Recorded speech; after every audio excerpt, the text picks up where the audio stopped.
Hi everyone, I'm Maria McLachlan and I thought I'd celebrate Pride Month by responding to a video by the execrable Jamie Rains, talking about the same subject as my last video, lesbian erasure. Jamie is a trans-identifying female and lesbian who has a YouTube channel called Jammidodger, and as some viewers may recall, my very first response video was about a nasty and dishonest attack by Jamie and partner Shaba Lotan on J.K. Rowling. Before we dive into this video, however, I have a few people I need to tell to sod off. In my last video, I told how a bunch of lesbians had created a Twitter hashtag in mockery of veteran lesbian activist and co-founder of the LGB Alliance, Kate Harris. I'll be revisiting what Kate said in this video, so I won't repeat it just now. What I said was that these women were posting on a hashtag to show that, however decrepit they are, they're not extinct yet. I also said something about them being so dim that they had missed Kate's point entirely, and I suggested it was too intellectually challenging for them. About 4 commenters took strong exception and went on and on about my remarks, saying I should apologise, I should stop standing up for women. One of them said I should respect my elders. I don't think any of them realised that none of these lesbians are as old as I am, and some of them are about half my age. Their main objection appeared to be that I had called them dim, and with hindsight I realised I was probably wrong to call them that, because it was an understatement. Every single woman who posted on that hashtag promotes the idea that gender identity is more important than sex, that therefore men can be women and so straight men can be lesbians. The creator of the hashtag was Lou Englefield, director of Pride Sports UK, who actually supports men who claim to be women competing in women's sports events. The word dim is far too charitable. They are shamefully betraying women. They are contributing to lesbian erasure, and they are in bed with people like this. That was one of many revolting tweets from trans activists that I saw at the start of Pride Month, and I'm not saying the not extinct lesbians support the violent sentiments necessarily. They are actual women after all, and this is hardly female typical behaviour. But I don't see any of them calling this kind of thing out. They are on the same side in this war, the other side from me, and I reserve the right to insult them as they deserve, and I won't be apologising for what I say about them. I hope that's clear enough for you. Now, sod off. Okay, let's see what Jamie has to say. But first, I'm sure you're all wanting a little bit of context behind this video, so let's talk about the LGB Alliance. Oh yes, let's talk about the LGB Alliance, a group started in the UK in October 2019 by veteran gay and lesbian rights campaigners who were sick of gender ideology and of being marginalised within their own communities, and who have been defamed and attacked by trans activists in the vilest ways imaginable ever since. In spite of that, LGB Alliance groups have sprung up in many countries around the world. It's almost as if there are lesbian, gay and bisexual people who are still prepared to fight for their rights and who won't be intimidated by nasty gender fanatics. So the LGB Alliance are about transphobia again. Meaning, of course, that they don't agree that gender identity is more important than biological reality. And this time they're claiming that lesbians are going extinct because of trans people. The LGB Alliance says a lot of things on their website, but nowhere do they say that lesbians are going extinct because of trans people. As I said in the last video, one of the Alliance co-founders, Kate Harris, was quoted in the Telegraph as saying lesbianism is going to become extinct because it's deeply uncool. At school, in university, it is so uncommon, it is the bottom of the heap. The heap of what? I'm not sure. What do you mean you're not sure? Come on, Jamie, you're the one that talks about identifying as this and that and the other. It's pretty obvious that what Kate Harris means here is that in a culture that has become obsessed with identities, out of all the possible identities available to a young woman, lesbian is ranked bottom. She gets more kudos for identifying, stuff identity, let's just call it what it is, a label. Everyone must have a label these days. Doesn't have to be true. It's about status. And a young lesbian gets more respect for calling herself non-binary or a trans man or genderqueer or whatever than just being an old-fashioned lesbian. What Kate Harris or anyone else associated with the LGB Alliance did not say is that lesbianism is going to go extinct because of trans people. That is a malicious lie. And what is Jamie's problem with the LGB Alliance anyway?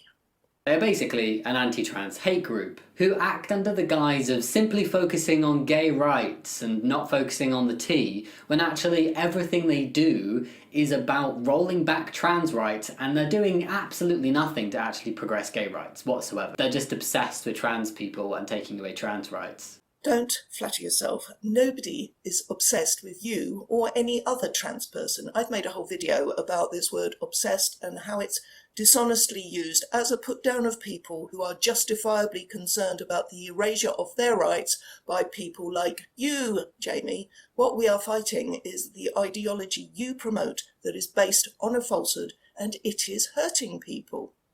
By the way, that headline claiming that none of the Alliance questions for potential MPs were about lesbian or gay issues was from Pink News and was another malicious lie.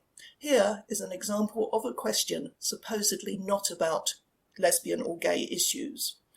Do you agree that lesbians have the right to reject all male-bodied people as potential sexual partners without being abused and denigrated as transphobic, and vice versa for gay men? That is the kind of question that earned them a heap of abuse on Twitter and being called transphobic and a hate group. No, the Alliance are not the haters, and anyone who isn't immersed in the gender cult can see that. So them trying to blame some conspiracy theory of imminent lesbian extinction on trans people. Right, conspiracy theory is a term that is widely misused by the cult.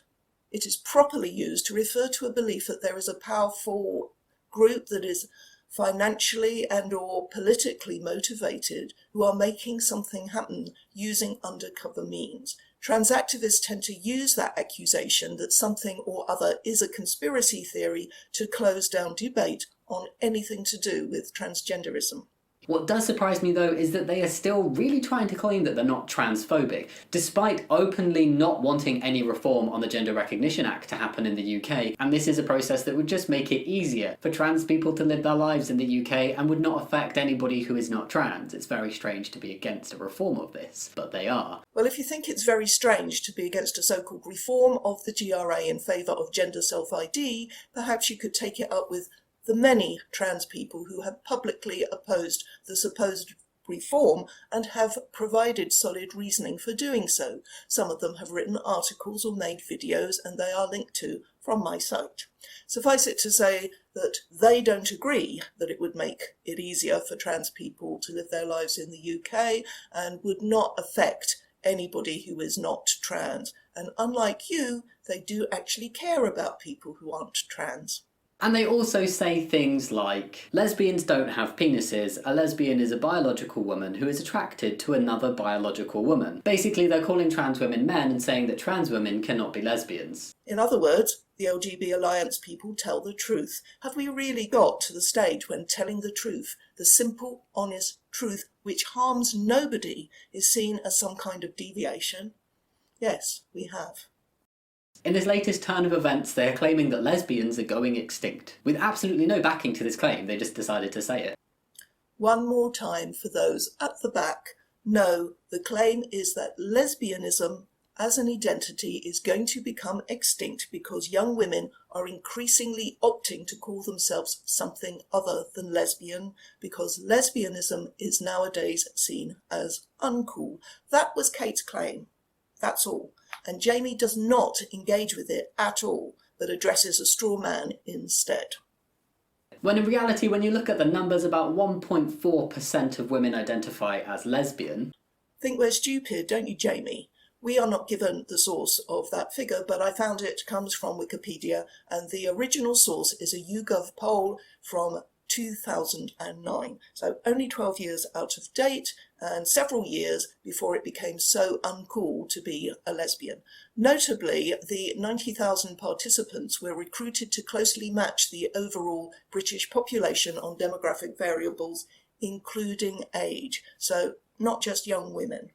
And on the other hand, the number of trans men is estimated to be about 1 in every 2,000 people. That's 0.05%, meaning that for every 1 trans man, there's roughly 28 lesbians. Doesn't really seem like there's any extinction going on there. Why are you using a statistic from the United States now, Jamie? Again, and unsurprisingly, we are given no source, but that figure also comes from a Wikipedia page based on a survey in 2015. So Jamie's calculation compares the number of lesbians in one country to the number of trans-identifying females in another 6 years later, which is shoddy and dishonest and serves no purpose other than making it look as if Jamie is serious and scholarly, respects viewers and provides supporting data. You're just full of it, Jamie Rains. That said, of course, if you take the number of lesbians in all age groups over the age of about 30 in any country, there are going to be more of them than women who identify as men. Pointing this out does nothing whatsoever to undermine Kate Harris's claim, which was actually a prediction. Remember, she claimed that lesbianism is going to become extinct. She didn't say it was already extinct. She didn't say anything about older women ceasing to call themselves lesbians, or indeed anything about older women coming out as trans. My impression is that very few of them do. I wonder how Jamie would explain that. There is anecdotal evidence supporting what Kate said about girls not wanting to come out as lesbians, and I covered some of it in the last video. If there has been no attempt to seriously collect and study the data, that doesn't mean it's not happening. By the way, somebody tweeted this poll from a Facebook group related to autism recently. People were asked to choose their label, and notably, although heterosexuals are the single biggest group, they are outnumbered by more than 2 to 1 by the combined total of the other groups, apart from the lesbians, who are at the bottom of the heap with nul points. Fancy that. The American Women's Liberation Front website carries an interesting series called Letters from the Front. One of them describes the experience of a girl who came out as a lesbian in high school when she was 14, which was about 6 years ago, I reckon, circa 2015.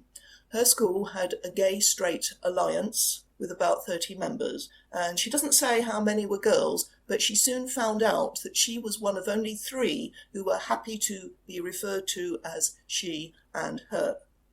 Most of the girls chose they, them, and called themselves NB, that's non-binary, or were trans men. While none of the boys were trans, they were all CIS. Sorry, I have to spell it out because I can't say that word without puking. Turns out she was the only lesbian in the club and everyone else had adopted these weird labels. Let's not go there. I mean, I'm sure she wasn't the only lesbian. It's just that girls were rejecting the label because it was seen as uncool. By the way, looking up those labels, I realised I'm a sapiosexual, I'm not sure how to pronounce it. But if I were single and looking for love, I'd keep that well quiet because it's the antithesis of inclusive. It's about as discriminating as you can get. Now, this bit is heartbreaking. The next year, a boy asked me out. I told him I was a lesbian, and he said, "That's okay," and walked away. A few months later, he approached me again, saying he was trans, so I should rethink my answer. I said no again, and cried that night, hoping the people I knew from the GSA wouldn't find out. Thankfully, they never did. How is that okay? For a girl who's made it quite clear that she's a lesbian to be told by a boy that she should be prepared to go out with him just because he started claiming to be a girl, and for her to be afraid of the wokesters finding out that she turned him down. This is so sinister. I'm going to say that in spite of stories like these and how they make Kate Harris's apparently hyperbolic claims seem all the more credible, I personally don't believe that lesbianism is going to become extinct because I am confident that these dark times we are going through will come to an end as long as we keep fighting. Back to Jamie.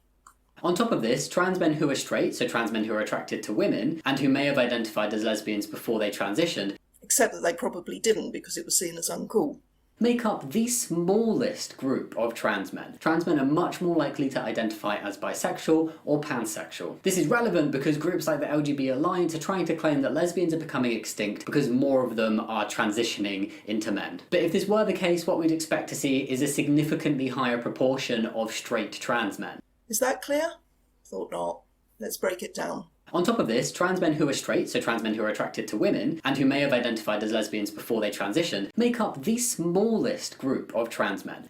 Okay, you're saying that women who now call themselves straight, as in heterosexual trans men, because they are exclusively attracted to women, make up the smallest group of so-called trans men. Sounds a bit unlikely. Where did you get that from, Jamie? Oh, there's a reference. James et al. 2016. Again, Jamie has looked at Wikipedia and used a quoted source. In this case, the report of a survey carried out in 2015 in the USA. But no matter how many times I look at the chart it contains on sexual orientation, I can't make it agree with what Jamie says. Now, that chart may be a bit hard to see, so let's remove the irrelevant stuff. Here is just the data on trans-identifying females who call themselves trans men in light grey. The dark bars are men who call themselves trans women. And contrary to what Jamie claims, those females who call themselves straight men are the second largest group at 23%. The only larger group, which is only 1% bigger, is the group calling themselves queer, whatever that means. In fact, let's just listen to what it means to one woman. The word queer does not have a concrete definition. I don't gain any sort of information about a person when they tell me I'm queer. That just means I'm not normal, which just continues to posit heterosexuals and gender-conforming people as normal. But furthermore, heterosexuals can use the term queer to describe themselves, which makes it much more difficult to build community based around homosexuality when anyone and everyone can be queer. I found that on LGB Alliance USA's Instagram page. So all the other groups are smaller. Next sentence. Trans men are much more likely to identify as bisexual or pansexual. Much more likely? Those calling themselves bisexual are only 12%, and those calling themselves pansexual are 17%. Only if you combine the totals of those two groups do they exceed the total of the exclusively same-sex attracted trans-identifying women, and not by very much, 29% to 23%.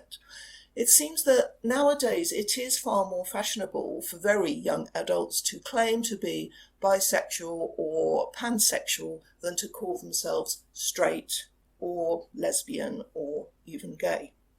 I've long been aware of heterosexuals, especially women, who claim to be bisexual but who have never had a relationship with someone of the same sex. Maybe they fantasize about it. It might be fair to call them bi-curious. But I absolutely believe that some people say it because they think it makes themselves more interesting. As for pansexual, that's like the new bisexual. When I first started seeing it in Twitter profiles a few years ago, I thought it was like wearing a neon sign that you're desperate and anything would do. That view was largely shaped by the people I saw adopting the label. But I now see it as more woke virtue signalling. You're claiming you are open to having sex with people of either sex, including trans people who've had genital surgery. Maybe you are, maybe you aren't, but it does you no harm to claim it, right? The bottom line is Jamie can't know whether those trans-identifying women who claim to be bisexual or pansexual or queer are exclusively same-sex attracted or not, and as an argument it doesn't undermine what Kate Harris said about lesbianism becoming uncool, and the source used shows that Jamie in fact misrepresented the data. I won't dwell on the data for the men who claim to be women, but one can't help but notice that 27% claim to be lesbians, 27% of the trans-identifying men in this particular 6-year-old survey from across the pond were heterosexual men, compared to only 12% of the trans-identifying females who now call themselves gay men and expect gay men to be interested in them. I believe they continue to be a very small minority of female transitioners, though they can still cause their fair share of upset. At Speaker's Corner the other week, Mr. Menno told us that female-born Chio Gomez, who reached the finals of the Mr. Gay England pageant last year, displacing a male contestant along the way, of course, and who self-describes as a male homosexual. Chio has had a double mastectomy, but doesn't take wrong-sex hormones, so has no facial hair or any other signs of masculinization, apart from the stick-on tash and goatee used for a drag king act, so I'm told.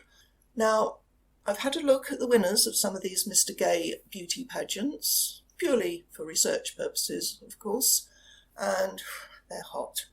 I can't imagine how Chio, who looks like a skinny, flat-chested girl, made the finals. Or maybe I can. I'm told that gay men are just as divided on this issue as everyone else, and no doubt there were virtue-signalling wokesters among the judges. Back to Jamie. The LGB Alliance have just kind of decided that because there has been an increase in recent years to the number of referrals to gender identity clinics... That is not what she said, Jamie. Read the bloody quote. She doesn't mention any increase in referrals to gender identity clinics.